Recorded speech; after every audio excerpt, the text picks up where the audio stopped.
Imagine now your dog is comfortable, he's sleeping all night long, he's not jumping on and off the bed. The skin isn't irritated anymore, and the ear flare ups are almost gone, and the coat just feels so much healthier. And you up all night searching for the next promising cure is over. So the question isn't whether or not this is possible. It absolutely is. And I've seen it over and over again in the 10 years that I've been helping itchy, stinky dogs. It's how we get there. Here's where most pet parents feel stuck. We've been trained and conditioned to focus and support just the symptoms and chase remedies to bring comfort to our chronically itchy, stinky dog. And really starting first by asking ourselves, how do I make these symptoms, how do I make the itchy go away? We've tried new foods. We've tried new medications, maybe even some injections. We've tried yet another shampoo. We may have even tried adding in supplements or allergy chews into the mix. The problem isn't in that we as pet parents are trying all of these things because we do just want relief for our poor fur babies. The problem is that we have been trained and conditioned to lead with products and always be searching for the new, best promising products, asking first, what food, what supplement, what medication, what shampoo should I buy to make the itch go away? So the best remedy for your itchy, stinky dog isn't another remedy. The best approach for your itchy, stinky dog is healthier skin. So knowing this, now you can start asking things like, what does my dog's skin actually need? What does my dog need most in order to build healthier skin? And putting his priorities before products. And this begs a question. Why is healthy skin so important? When I ask people, what do you think that healthy skin actually does? It provides protection, and that's absolutely right.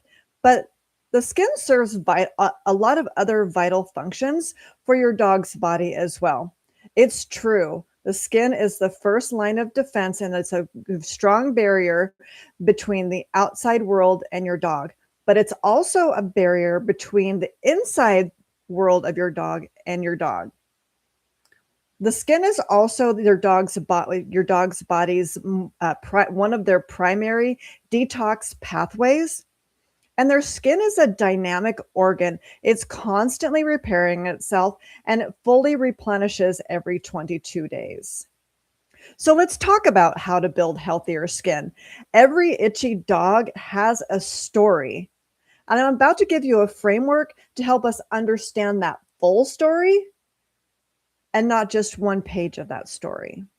So we need to focus first on collecting the clues and understanding everything that's going on in our dog's world from the inside out and the outside in, and what targeted support, what medications and supplements and other things that we're adding into the mix are happening all in this dog's world. Then we connect the dots to get a better understanding of what that full story is. From there, we can really begin to prioritize what our dogs actually need most in order to build healthier skin. We can build a better plan, and then we continue to monitor the implementation of our plan before we modify anything. I'd like to tell you a secret that most pet parents never, ever get to hear. As soon as a dog has one bad day, pet parents tend to panic and think, oh my gosh, this plan isn't working either. Well, just because a dog has a bad day, it doesn't mean that the plan isn't working. And that's why it's so important that we continue to monitor before we modify anything in the plan. As you can see, this is a closed loop process that we don't just use. We don't just collect the clues and connect the dots, prioritize what our dog needs, and build a better plan when we're building the plan. This is really a framework that continues with you and your dog throughout their life and throughout their skin wellness journey, but also as other health issues may crop up over time. So you're probably asking yourself right now, how do I help my dog build healthier skin? Let me show you how I use this framework with a recent client of mine. We started by collecting the clues. I asked questions like, what's your dog eating? I wanted to understand what proteins he was being fed, what fats he was being fed, what carbohydrates were in his food. I also wanted to know what treats that he was getting and looking at all those ingredients within the treats as well. And then I asked an important question: what else does this dog like to eat? Because that reveals a lot of really interesting things that helps us connect those dots later on. I want to know about things about water intake, if there's multiple dogs in the household, if it's a blended dog, cat, or other pet household where there might be some cross feeding or getting into other pets' foods. And then I also want to know about what the stool quality looks like.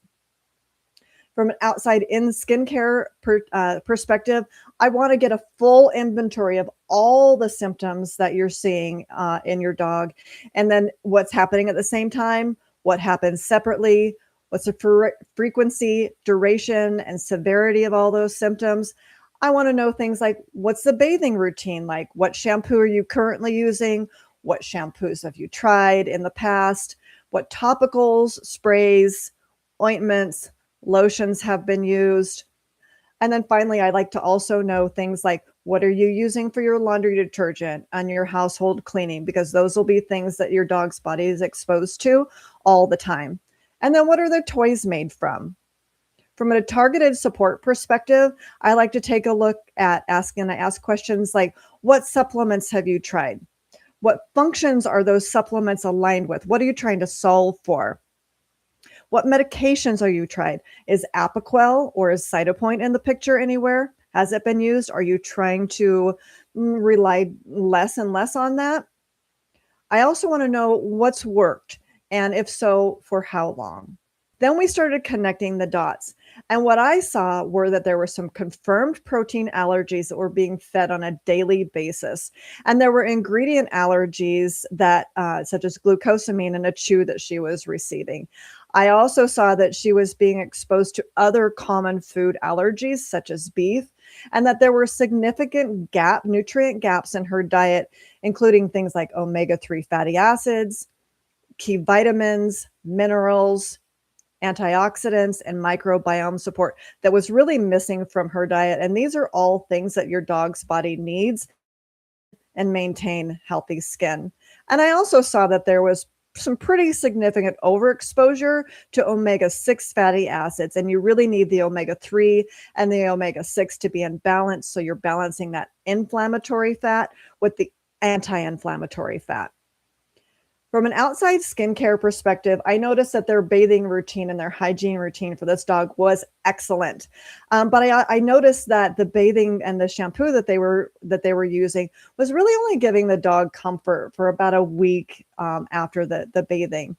The poor dog has been struggling with this issue for about 6 years, and the severity is it's happening pretty much all day, every day. The licking, the chewing, the gnawing on the paws. He also has hot spots and dried scaly areas in his body as well. Dealing with it for a long time and pretty severe, although the bathing is providing some comfort in between. From a targeted support perspective, I really noted that from a dietary perspective, since the omega-3 fatty acids were missing, I didn't see that they were supplementing with anything that was going to be providing the dog with those omega-3 fatty acids that he needed. And I also noted that they were providing a digestive enzyme because the dog was feeling some digestive discomfort likely due to those confirmed protein allergies. But it was really misaligned with the skin health concerns and the goals that we have for this dog. From here, after we connected the dots, now we really started prioritizing what this dog actually needed. And I noticed that because of the severity of the lack of the nutritional building blocks in this dog's diet, I wanted to prioritize inside out nutrition first and really do a foundational nutrition reset for this dog to restore the healthy fats and the key vitamins, minerals, antioxidants, and microbiome support that this dog is going to need to restore, build, and maintain that healthy, more resilient skin. And then eliminate exposures to those food sensitivities and eliminate overexposure to the omega-6 fatty acids.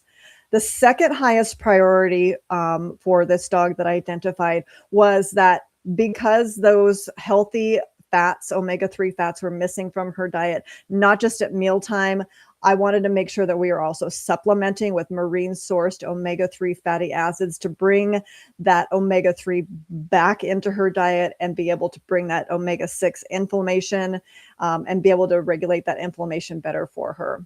And then I really recommended that we could just maintain the current bathing routine while we kind of got the nutritional building blocks reset and got some omega-3 supplementation going for the dog as well. I also wanted to make sure that we are realigning the supplementation and strategy around the health concern, the healthy skin that we're trying to build. But for the outside in care, I wanted to just make sure that let's just maintain that current routine and reassess to see how the dog responds to the nutritional reset and the additional targeted support that we were going to be applying. Then we built a better plan for how this dog is going to restore, build, and maintain healthier skin. We implemented a diet that's complete and providing those healthy fats, vitamins, minerals, antioxidants, and microbiome support so that she can really start building healthier skin, eliminating those dietary triggers, eliminating the inflammatory fats, getting anything that's working against building the healthy skin out of there. And then really restoring the gut function so that she can heighten her nutrient absorption of all these great nutritional building blocks that we're going to be providing to this dog.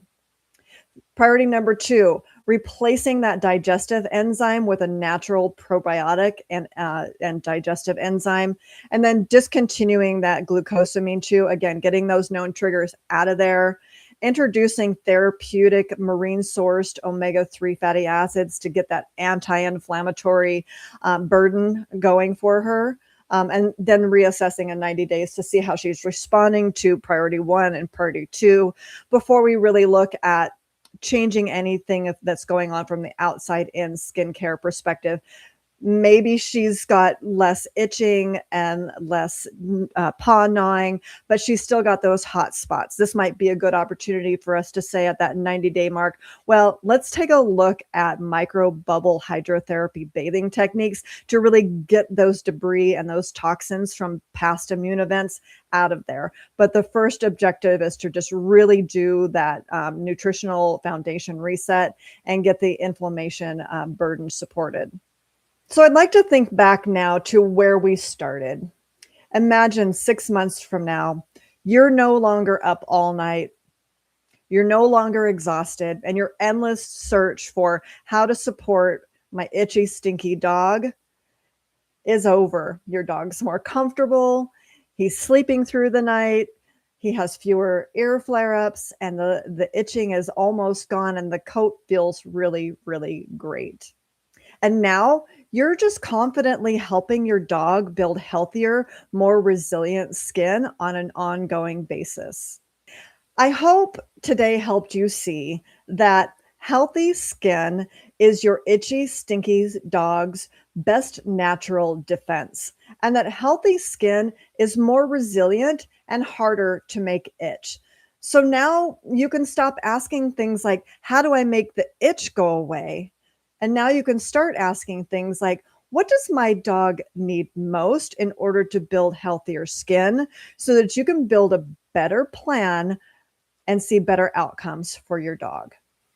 And that's really what Thrive Naturally is all about. We don't start with chasing symptoms or recommending yet another product that just is a point solution for treating one symptom at a time as it's occurring.